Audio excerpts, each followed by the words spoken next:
আসসালামু আলাইকুম গাইস, তোমরা কিরকম আছো? আশা করি সবাই ভালো আছো। দেখছো এটাই বাবুকে স্কুল নিয়ে ডলং।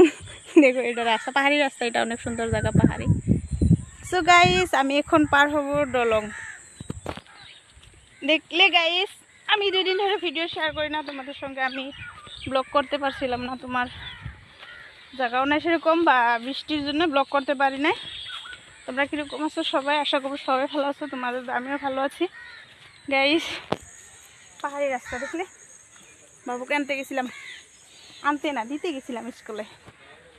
তোমরা আমার সবাই ভিডিও দেখবে, ব্লগ দেখবে, সবাই বেশি বেশি করবে, লাইক করবে, কমেন্ট করবে কে কোন থেকে ভিডিওটা আমার দেখো।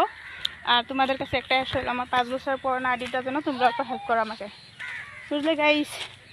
সেটাই আশা থাকবে। ওয়াও, পাহাড়ি রাস্তা, জঙ্গলি জঙ্গলি। দেখছো কত কষ্ট করতে হয় বাবুর জন্যে।